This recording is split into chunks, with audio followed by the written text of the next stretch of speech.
iBhayibheli madoda. Esizama iBhayibheli. uNkulunkulu. Lesithatha incwadi kaSamuel yokuqala. Sahlukweni sokuqala. Uze ngikhulumele phezulu kwalento. Lento kufanele ngikhulume. 1 Samuel chapter 1. Mthetho wami ngifuna ivesi elilodwa. Angijwayele ukuthumela ngamavesi amaningi. Ngifundele ngeza labantu. Uzabathi angilazi iBhayibheli. Uverse 9 uthwana wasukuma nxa sebedlile eShilo bephuzile. U-Eli umpristi wayehlezi esihlalweni sakhe ngasensikeni yomnyango wethempeli likaSimakade. Umphefumulo wakhe wawunomunyu wakhuleka uSimakade wakhala kakhulu. Lalela kuverse 11. Wenza isithembiso wathi, Simakade, ubheke nokubheka ukuhlupheka kwencekazi yakho. Ungikhumbule. Ngakhohlwa incekazi yakho. Unikela incekazi yakho umntwana wesilisa. Bese ngimnika uJehova zonke insuku zokuhamba kwakhe. Ungathinti impuqo ekhanda lakhe. Laba bazalwane yalo muntu wesifazane. Laba badala abanye babe bancane abanye babefika emhlabeni. Early 80s maqala into kaNkulunkulu nomuntu omusha. Ukhozi kuseyilo leyana liphethe baba umbatha. Ntombazane yaKwaZulu eyayithi lena inkanyezi eyabonwa izazi sempumalanga zathi ukuyibona zasuka zayilandela inkosi ezalelwe eSpain njengethole inganonke amakhosi azalelwe esigodlweni ozelwe maqede kwathuthela amakhosi wazalwa kwabulawa abantwana wazalwa kwaphushwa amaphupho wazalwa zayibona izazimbono yayitho ihlenge ezibanzi wathi wangena emfuleni iJordana wathi uphuma amaqede kwafuleka izulu wathi uphuma amaqede kwakhuluma osemanzini wathi lo indodana yami ethandekayo Mzweni yayithi lona umngoma oshaya umhlahlo etafuleni wamuhla uJudasi wamphunga ngeshaba likamoya waphuma enyobozela athi maye kungaba yimi inkosina ethi maye ngiyakwesaba weJudasi kodayisa ngomuntu udlala etafuleni kwabuthi uzambusolela uphanyana kanti ngalokho ususigwaza ngwakhe isibili ithi nqunqulu bheka phezulu abafundi bemangele yeke kwakuyile ntombazana le ayimani ingane igqoka usize 32 leyo ntombazana leyo yavela nento okuthiwa izibongo ikaJesu ngidliwa ubizo amadoda lungidle kuntombazaneni lungithithibalisa lungibhayizisa lungensilima lungenzibhari phakathi kwamantombazana ezwe lakithi ngishito engakazizwakale okuthiwa kubongela uJesu ngingezukhokelwa umuntu ngimbuke ekhazimula ngezinkazimulo zakhe sasezulwini kuthi angimusho njengomAfrika ngisukume ngibe imphongi ngimemeze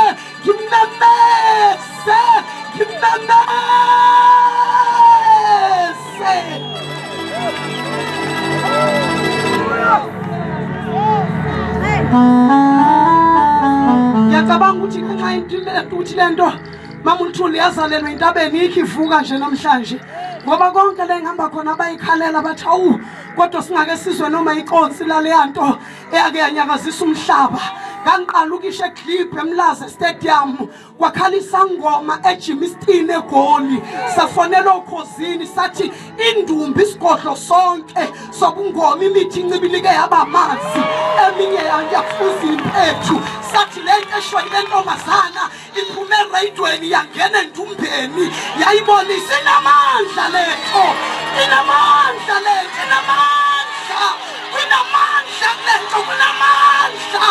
kunamandla akulento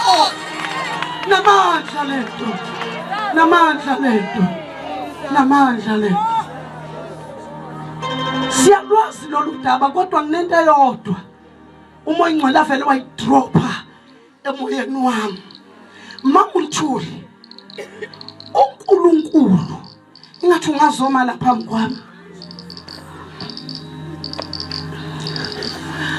uNkulunkulu Nkosikazi yakwalithuli akakwazi kwenza lutho emhlabeni enga-involve umuntu wesifazane. Abantu besifazane bonke ngicela bathi amen. Amadoda athi kulungile Mtshweni, kulungile. Noma engashongo ukuthi amen nje aginqa amakhanda athi hayi kulungile nkosikazi yakwaMtshweni siyakuzwa. Lalela sisi, uNkulunkulu mefuna ukwenza izinto eshintsha izinto ezinkulu akakwazi ukuyenza without a man with a womb. Khona amakhosikazi angizwile ngisiphinde lesi statement. Lalela ngane yami, akakwazi uNkulunkulu ukwenza lutho without a man with a womb. Ngoba uMthixo esefika kithi wenza amadoda extraordinary. Madoda makwaphatha kabuhlungu ngicela ngibekezelele. Akushongo mina ukuthi thina singamadoda.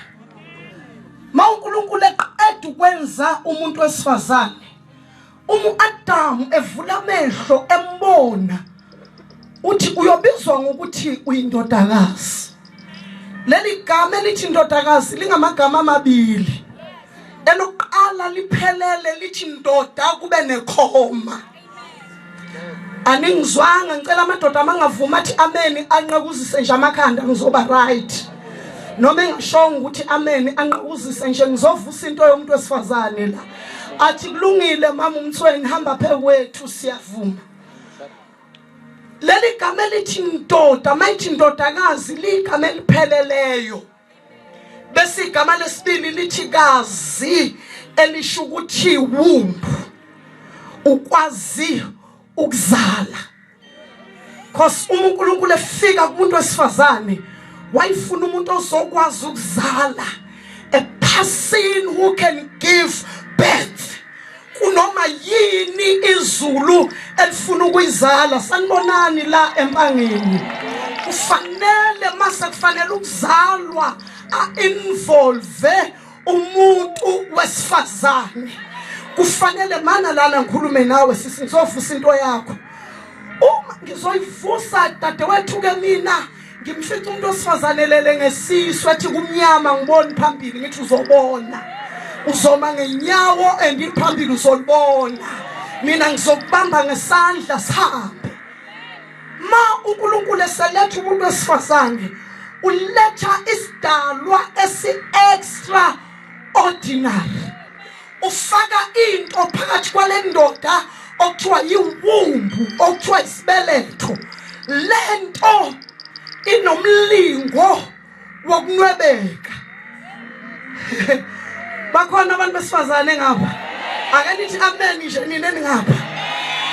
Lento noma ungamtshela lo sethuze kwakho mangwesifazane noma wesilisa umtshela ukuthi la kimi nginento enomlingo, ngicela umtshele uthi la kimi nginento nomlingo. Doesn't matter ukuthi usukhulile awusaye insukwini zakho, doesn't matter ukuthi sakhishwa ngenxa yezimo ezithile, but you are the woman. Tshela lo muntu oseduze kwakhe uthi la kimi kunento enomlingo. Noma usugugile mtshele ukuthi la phakathi kwami nginomlingo la kimi. Nginento enomlingo. Awushaye nawe mama uthi nginento enomlingo. Mama uthuli thandi mina nginomlingo la phakathi kwami. Nginomlingo ongazinda zonke lezi ntabu uyibose uyiqede ngento ela phakathi kwami. Bayazwa yini abantu engikhuluma nabo? Uma lento ibamba into okuthiwa imbewu. Ngoba uNkulunkulu amadoda wawahlonipha, wathatha imbewu zakhe wawabhincisa zona okhalo. Amadoda sengasho kathi ngibhince okhalweni lwami imbewu sikaSimakade. Usungasho nje because mayizokwandisa imizi uNkulunkulu udinga imbewu ezisokhalo lwendoda azibhincisa amadoda. Na usungasho ukuthi ngibhincela kimi ikho mangikhuza abafana laba abancane ngithi ungahamba uncika ngeyigxobo utshala imbewu zoma uzikayihlo zonke iganga lezi imbewu lezi edolobheni lwakho uze uthole yakhe insimu la uyotshala khona ukuze utshale kahle uvune kahle udle ithelo zalento oyitshalileyo. Akathi amadoda I'm a man with a seed. Hawa wekha amadoda ntaba mana la mamuthuli ngifuna ukuzwa amadoda athi I'm a man with a seed. Yes Lord. Ma umuntu wesifazane ehlangana naleyo nto okuthiwa yisithi lento yakhe la kuye ayitshelwe umuntu ukuthi ivuleka kuzimbewu. Ubheke nje ukuzwanga ayitshelwe umuntu akekho dingiswayo umuntu omeceleni madlanduna athi vuleka kuzimbewu. The magic kumuntu wesifazane ihlanganisa yonke isystem imxoxele ithi this man ophezu kwakho ulethe isindi yakwamadlanduna vula manje wamukela imbewu. Sanibonani kule ntaba sanibonani. Itshala lo seduze kwakho uthi likhulu lento eshwelwa lo muntu wesifazane kodwa ngizoyilalela bese lenta kuye iyavuleka ibamba imbewu miqadi kwibamba ivale ayitshela umuntu ukuthi vala automatically ibisiyavala ivalele phakathi kwayo ebese hamba nje esavalele imbewu mana la wena mamuntu esavalele imbewu phakathi kwakhe ibisikhula uyishape yena lo muntu wesifazane behlangene noNkulunkulu naleyo ndoda ayisekho okunye yabeka lo ngane yamshiya okunye yamdlwengula kwasala imbewu yashiya kanjalo. But this woman uzongena emsebenzini okushape nokufudumeza nokukhulisa the seed ayinikeza ikhanda athi wena mbewu uzomkhipha ikhanda ayinikeza inhliziyo athi I want to hear your heartbeat ibithelento ngaphakathi kwakhe ayinikeza amathumbu athi sino simakade sikhanda amathumbu manje la phakathi kwakho ayishaphi ikhala athi asikhiphe ikhala likayihlo ukuze mabebona kini babone ukuthi ngokwadube wena umthetho wakho athi amehlo waphume njobe njalo enjengakayihlo mhlawa yengiqolozele ezowisa lembewu. I'm talking about a woman,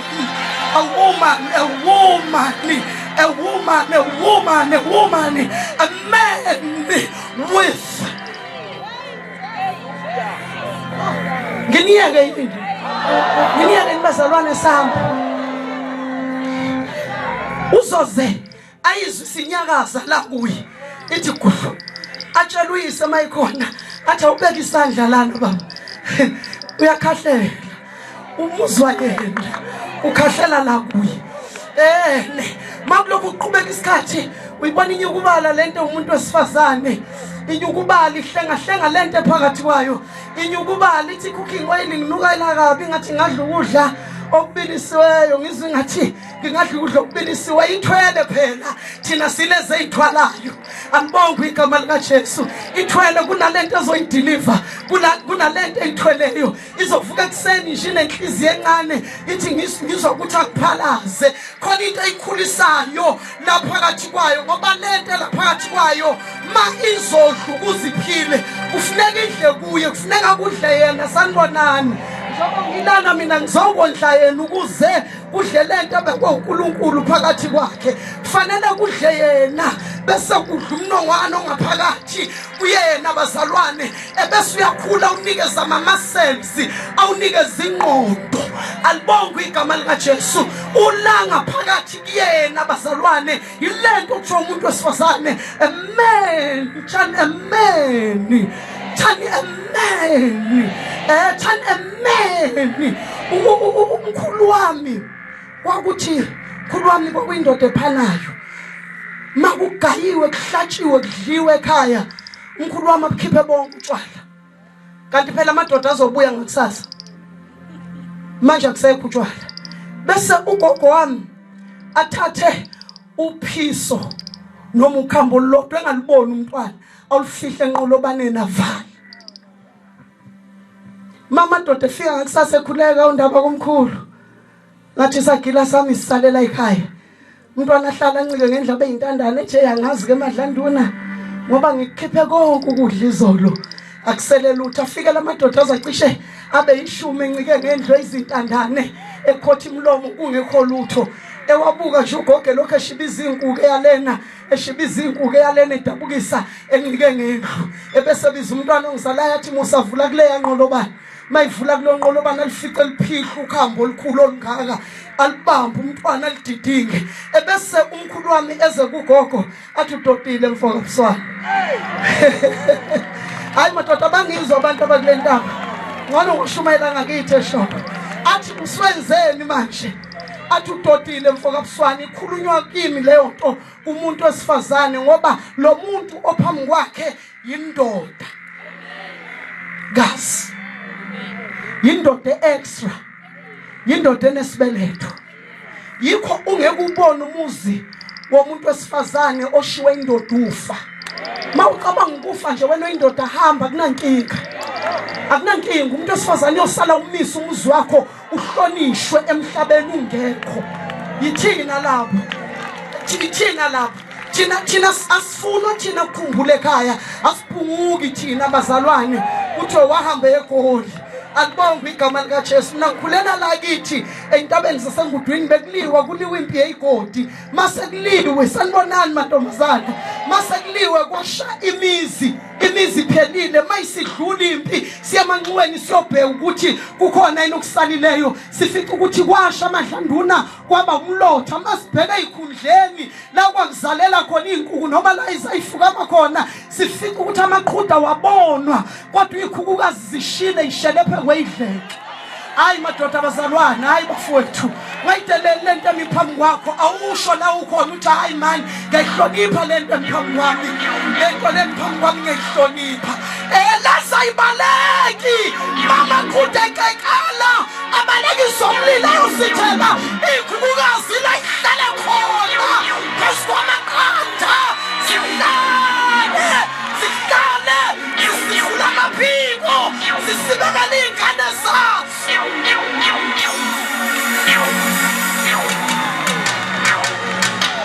nashumayela ikulentaba mawusifika sithandwa samshile ufika usikhahlele isikhukukazi ngaphansi kwaso uvela amaqhwana atshoyizayo unina wafa ewamphosile amaqhwana akhe uNkulunkulu uqala ukushumayela kule ndawo yingakho ethi uJesu eJerusalema athi uJerusalema wangihlumuka kanti mina bengifuna ukubutha njengesikhukukazi sibuthela amaqhwana aso kodwa wena ufumanga wena uchitha igazi labaprofethi amen amen unamahasiya elibahasiya inimakazuya animahasai inimanda helimaha inimakhusiya inimahasiya inimanta elibabayasiya inimonda elamaya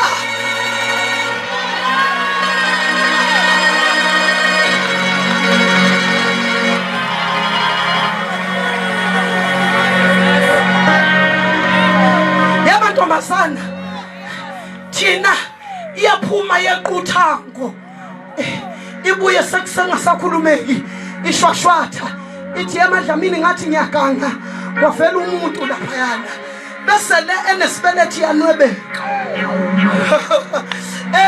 thina sitasuka sihleka thina sikhala simayikhapha sithi masiqeda ukukhala sisefuna inyembezi sibuka sibukweni sifuna imakeup la ingakhona sifihla ukushwabana kwethu sishwatshaniswa izinhlupheko sibuka ubuso ukuthi bu-right bu-redini ukuphumela ngaphandle bese sibuza nje ngelinye ilanga ukuthi iphi leyo ngane webaba kaVusi wayiletha phela ingane yala ekhaya izovela sengiyanwebeka-ke manje ngiqala iy'nto zami zokuba umuntu wesifazane ukuthi mina mangihlangana nezimo ngiyastresha mina angifi balela madlanduna akuyena umuntu wesifazane lento abulawa ukuthi indoda izalisile ngaphandle umuntu umuntu wesifazane uyafuleka.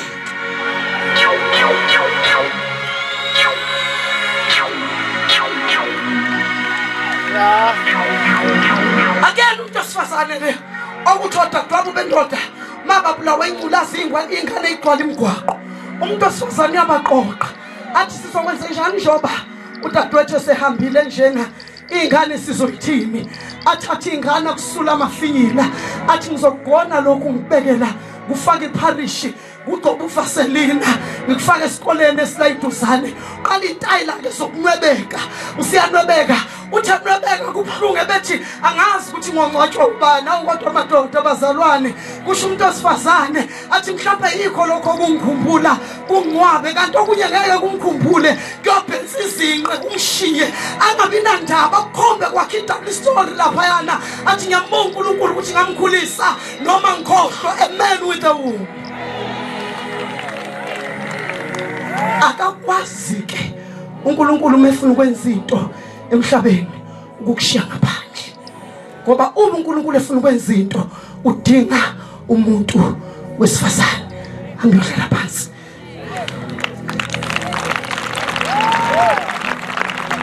Ngigoqa ngento engikhulumayo. Uma efuna ukwenza into udinga umuntu wesifazane. Mina ngiyengxakeke mangifica befundisa emabandleni ngifica umfundisi ebhilita yedwa unkosikazi ebanda ethi phela kwabiza ubaba ngithi nasi isilima weNkulunkulu nasi isilima weThixo ngizosenza njani lese sisilima kangaka silangibizwanga phela mina kwabizwa yena mina kahle kahle lenza ngihlangene nayo ngithi nasoke isilima ngoba mhla ushadwa umuntu wobizo washada nobizo lwaleyo ndoda. Doesn't matter ukuthi awizwanga ivoice kaNkulunkulu ikubiza. Mhla ushada nendoda yobizo washada nobizo automatically uZiphora akazange ezwe uNkulunkulu endlebeni zakhe. uMoses owanyukela entabeni iHebroni wayifica intaba ivuthi ngashi uJehova edla amatshe entabeni eshisa yonke into. uZiphora uzwa ngoMoses ukuthi ngihlangene noNkulunkulu entabeni iHebroni. uZiphora uthi utheni uthe uyokhipha abantwana bakwaIsrayeli eGibhithe. uZiphora uthi ngihamba nawe phela mawuyobakhipha eGibhithe ngizosala kanjani mina. Washehamba naye ubizo lumi kanjalo ke ingane zakwethu ubizo lolo lumi kanjalo. Uma uNkulunkulu efuna ungena emhlabeni angene ezizweni zonke kuphuma uGabriel ezulwini uThixo usefuna ukudla umhlaba. Bakhona abapriest emathempelini kaIsrayeli kodwa uThixo usefuna ukudla umhlaba. Kuphuma uGabriel ezulwini uhamba yazula emhlabeni ingelosi enkulu earchangel kwesithunywayo uNkulunkulu ihamba yazula emhlabeni ihamba yazula emhlabeni izifika emzini waseGalili yanqamuliwe lele Nazareth. Mayifika eNazareth ifika intombazana iyaklina ethempelini ithuthuthuli ilungisela isabatha liyangena ntambama. Fika ingelosi osukume sisi uma ubhekele ifika ingelosi imemva kwakhe ithi wena madoda abazalwane akhona namantombazana kule nto aphakamisa izandla ngwabona aphakamisa izandla nje amantombazana kaNkulunkulu noma amadala noma amancane. Ingelosi madoda ibingelela umuntu wesifazane entabeni zaseNazaretha. Ingelosi yehle ezulwini ibingelela umuntu wesifazane ifika ithi wena ubhekelena usebenza ithi wena obusisiweyo esifazaneni ithi ubusisiwe wena esifazaneni. Uyaxakeka uMaria ukuthi umbusiswe emakuthiwani. Uyaphenduka ke sithandwa sami uphendukela kuyo ingelosi yamsmayinela usmayilelwa izulu. Khona into ewukuthi uthi uhambe emhlabeni izulu likusmayilele ngiyengilizwe lismayila lijabulile ngize ngichazeke ngithi mangigeze bathroom ngibuke lesibuke esincane ngithi wesisi izulu lijabulile ngawe. Ngixoxa usisi nokwethemba ngithi wesisi izulu lijabulile ngawe mawulokhu uhamba nalo ulokhu ubekezela ulokhu uthwala isiphambano ngithi wedadewethu izulu liyathokoza ngawe ngitshela lesisi lo ome phambi kwakho lithi le ntombazana kwenzekeni ithi ngelosi uzokhulelwa Maria kanjani khulelwa kanjani abantu abakhulelwayo abantu abahlangane namadoda mina ngiyazi indoda bese ingelosi i-amplifier i-message it let me amplify the message from heaven kuzokwenzeka kanje amandla ophezulu konke azokusibekela hayi nina nizwa bazalwane niyezwa inini enilapha nelekhuma ngasekugcineni manizwa ngicela niphakamise izandla nithi tshela lo seduze kwakhe uthi amandla ophezulu konke azokusibekela akuzwanga namese uthi amandla ophezulu konke azokusibekela niyezwa inini apho phezulu manizwa ngeniwayisizandla tshela lo useduze kwakho uthi amandla ophezulu konke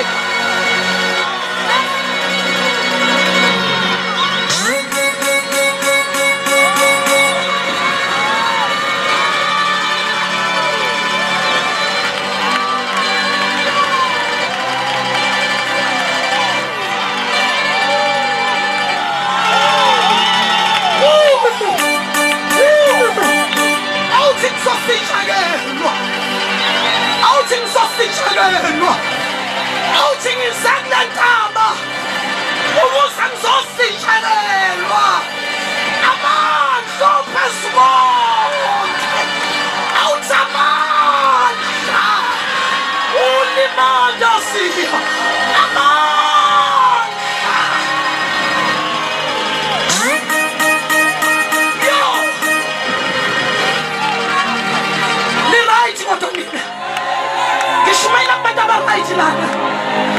ni right moto nina la eMpangeni ni right nina bazalwane ni right for this message ni right for the nkasimulo sani wena mandla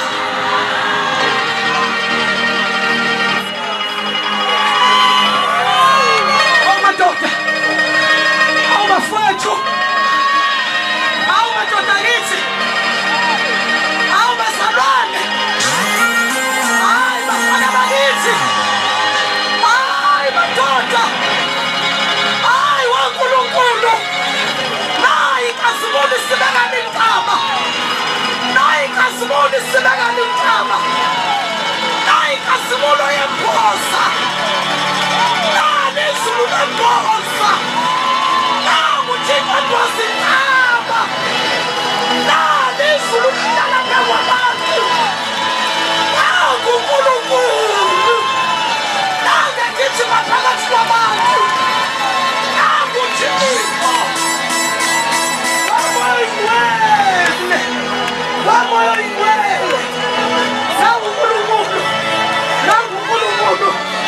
nange aphusama nanguNkulunkulu ehla nanguthixo ehla utasifazane emvabalo sisohle liphansi ugqoka isibongo wena obambisa kanje woza kimi wena unkolazayo woza kimi wena okhomba abanye wena nangu wecoach efall woza musubuka emuva ngisho wena woza shesha gijima phela ngisho wena nangilomuntu wawujesu abanye abantu madoda abadidisa uthixo sefikile abahlangabezile babiza ngamagama awe moya ingwele awe uNkulunkulu nanguthixo ngentaba nanguthixo ngentaba manje nanguNkulunkulu ekuhlangabeza ngikwazi wena nanguNkulunkulu esakuwe phakamisa izandla angikwazi udaba lwakho noNkulunkulu angikwazi mina angikwazi udaba lwakho njengoba izulu likhomba angikwazi mina ngazi ukuthi ubani kodwa udaba lwakho liyaziwa ezulwini udaba lwakho liyaziwa izulu lithi likutshele ukuthi lolo daba luyaziwa uzwile uNkulunkulu uyazi Lo, ulimandusa hili buka, ilimanda hili nihenye, bahozia, ilimandai sibaka, sauza tano,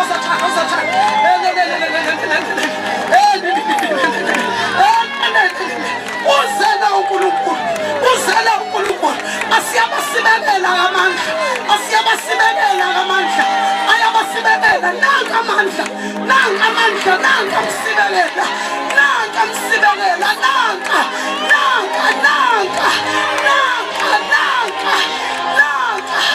Thank you, Jesus.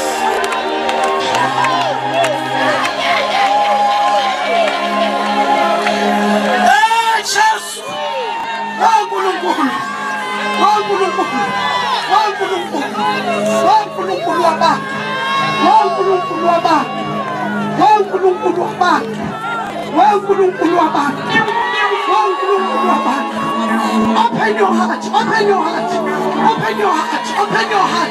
Open your heart.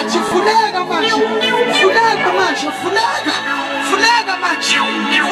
Jale Zulu. Uthi ungakahluli. Thani wena ungabuka ubuso babantu. Ungakahluli. uNkulunkulu ongcwele. Uthi wena ungabuka ubuso babantu. Wena ubuka inhliziyo. Sebenzani bazalwane. Ngamandla kaNkulunkulu egijima phakathi kwabantu. Awulethele ngane mfundisi. Amandla kaNkulunkulu egijima phakathi kwabantu.